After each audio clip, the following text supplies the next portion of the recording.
Hi, my name is Mike B, aka Fony. I saw Warcraft tonight, and I'm talking like this because this is my fifth take. And the reason why it's my fifth take is because I'm making this as spoiler free as possible, and I want to make sure that I don't accidentally slip and do anything. So there you go. Let's get started. So I saw the Warcraft movie tonight. All right. So there's a point that I need to make, and I'm trying, and the best way to make it is just to say, in terms of like the target demographic, um, the target audience, I should say, is just to jump right into it.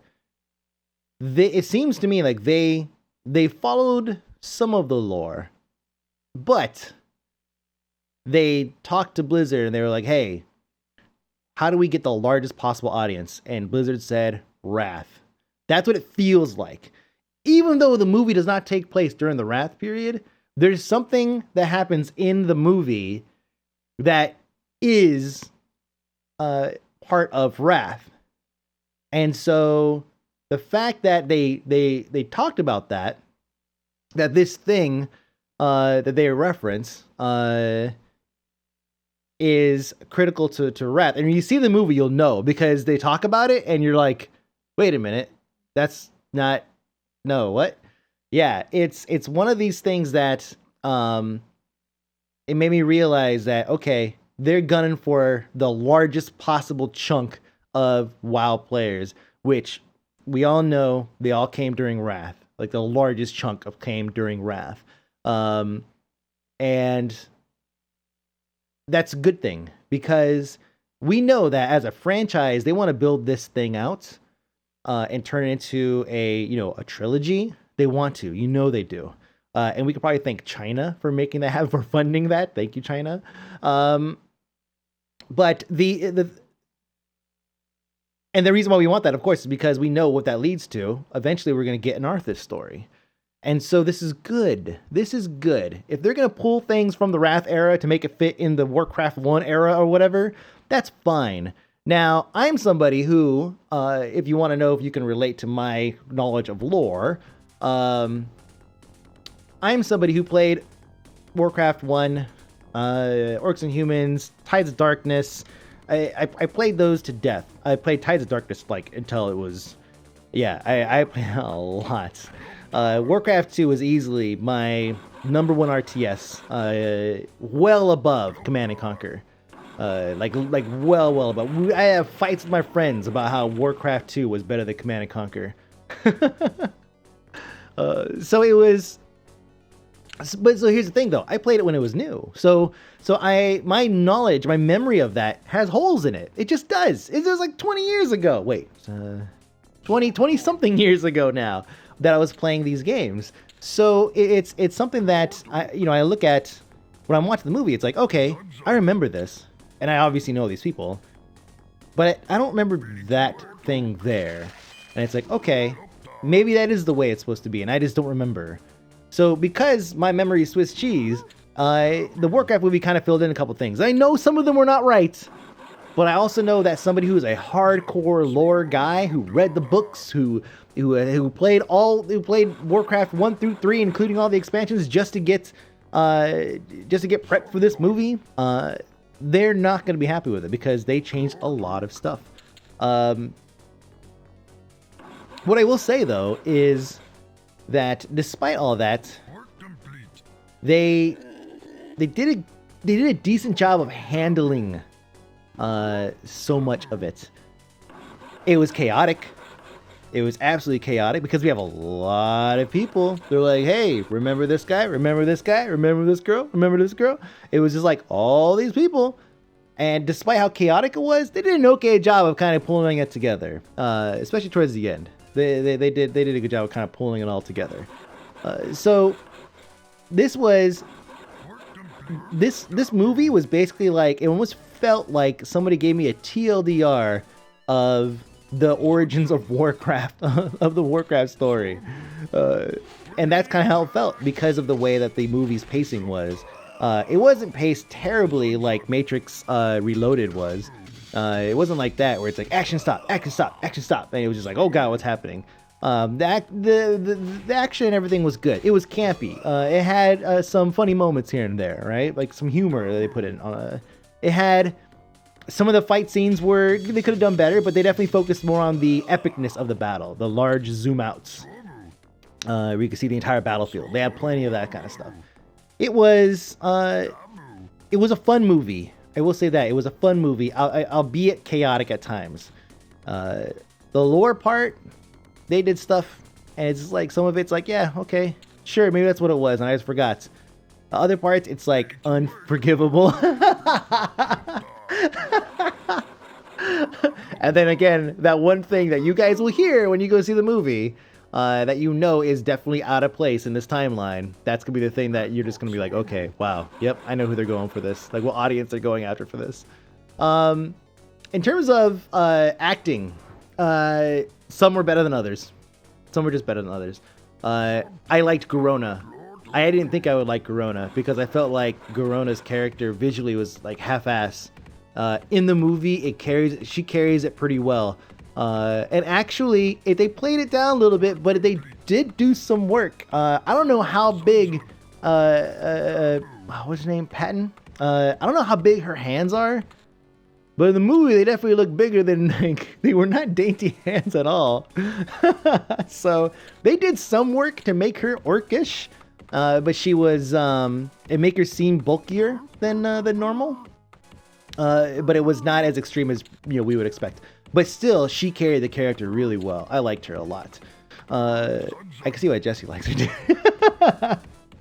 Yeah, some of the other characters, they were pretty good. The CG is one of those things that it's like Lord of the Rings. It's not going to stand the test of time. If you watch Lord of the Rings now, it's gonna be like, yeah, okay. It's the same thing with this. It works. It's not the best you've ever seen. Some of the close-up shots are really good. And then other shots when there's like a lot of stuff going on, it looks pretty fake. But you know what? Overall, like, I saw it in IMAX, and overall it was like, it works. Like, I'd spend disbelief for a minute, just kind of let myself be in the movie and just have fun, and I did. It was.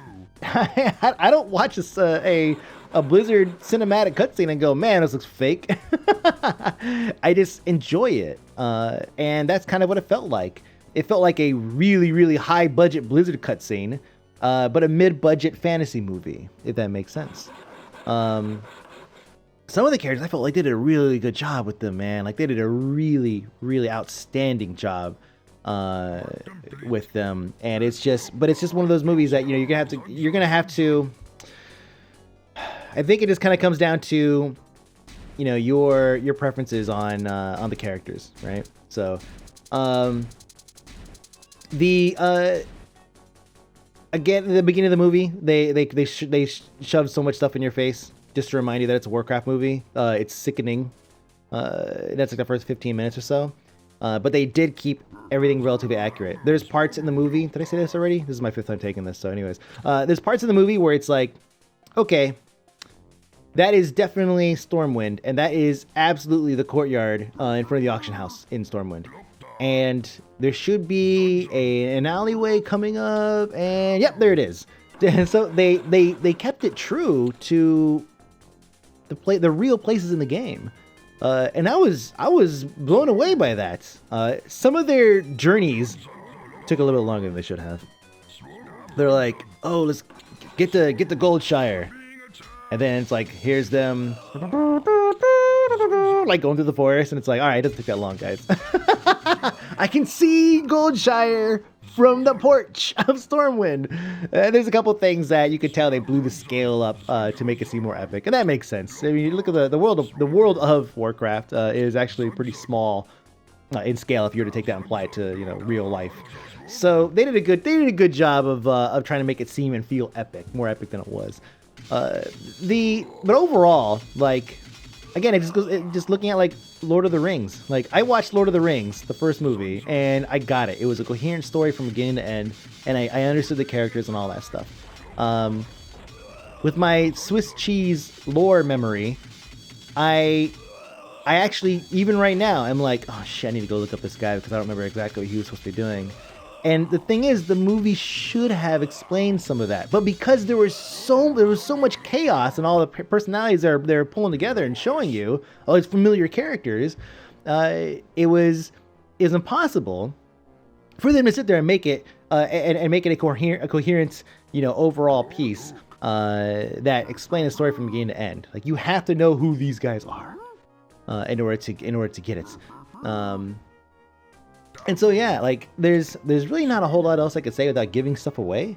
But I will say that it was a fun movie that the player who played WoW for a bit, maybe raided for a little bit, and then that's it. You'll like it, especially if you haven't played it in a few years. You'll love it because you'll see all these places. And you're like, whoa, that's great. Yeah, that looks exactly like such and such.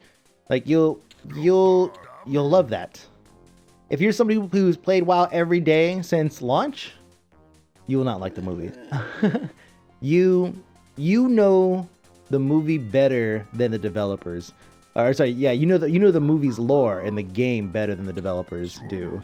You are the red shirt guy. Like you're going to not enjoy it because you're only going to see the holes in the story that's being told. But again, for the average person, like, I mean, my father-in-law's a dirty-ass Alliance mage. I'll probably take him to go and watch it because, you know what? I know he'll enjoy it. Especially because he's a fucking Alliance mage, and there's a lot of mage stuff that happens in the movie. Which is not a spoiler.